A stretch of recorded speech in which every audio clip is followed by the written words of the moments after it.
अस्सलाम वालेकुम दोस्तों, पापनगर जी न्यू अपडेट सां गॾु हाज़िर थी चुका आहियूं। इन खां पहिरीं असांजे चैनल ते न्यू आहे त सब्सक्राइब करे हाल ते क्लिक कंदा दोस्तों, ऐं कमेंट में पंहिंजी राय ज़रूरु ॾींदा कयो।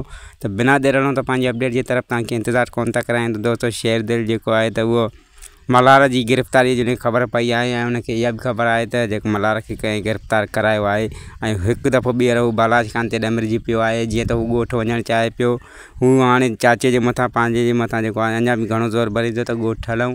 ऐं बालाज खान जा ज़ुल्म जेके ॻोठ वारनि ते वधी विया आहिनि ऐं मल्हार खे बि हुन क़ैद कराए छॾियो आहे थाणे में। उनखे बि छॾायूं त उनखे पंहिंजो चाचो चवंदो जॾहिं हू पंहिंजे सॻनि भाइरनि जो पंहिंजे घर जे भाती रते रिश्तनि सां माना सचाई नथो करे बालाज खान, त तोखे कहिड़ा गुलनि जा हार पाराईंदो, तोखे ई मारा छींदो। त हू शेर दिल चवंदो त हुन में एतिरो दम ई न आहे जो हू मूंखे माराए या मूंखे कुझु करे सघे, मां हुनजी हस्ती मिटाईंदुसि।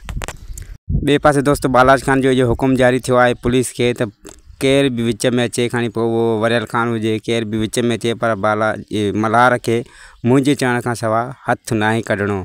ऐं पुलिस बि इहो ई चाहींदी दोस्तों त हुनखे हथु न कढंदी। वरियल खान खे पुलिस कूड़ा आसरा ॾींदी, दिलासा ॾींदी, पर मल्हार मां हथु कोन कढंदी दोस्तों। ऐं ॿिए पासे दोस्तों त शाहनवाज़ जी घरवारी हिकु ॿीहर बालाज खान खे इलाज कया त हुनखे छॾे ॾे। शाहनवाज़ खान तोखां न मिल्कियत जो हिसो वठंदो न ॿियो कुझु, तूं हुनखे छॾे ॾे। ऐं हुन चयो त हुन मुंहिंजे दर ते पुलिस वठी आयो आहे, हू मूंखे झुकाइण पियो चाहे, इन खां अॻु में हू मूंखे झुकाए त मां हुनखे झुकाए छॾियो आहे।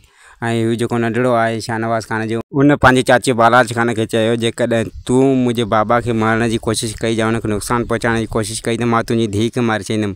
ऐं हुन मासूम ते बि जेको आहे बालाज खान जो ज़ुल्म जारी थी चुको आहे त तव्हां वॾा त वॾा वरी नंढा बि माना मूंखे मारण जी कोशिशि कंदव, त हुन ते माना मासूम ते बि रहम बालाज खान न पियो करे। जी दोस्तों, ही हुई असांजी अपडेट। वधीक अपडेट ॿुधण ॾिसण लाइ सब्सक्राइब कयो असांजे चैनल खे। वरी मिलंदासीं नेक्स्ट वीडियो में। ख़ुदा हाफ़िज़ दोस्तों।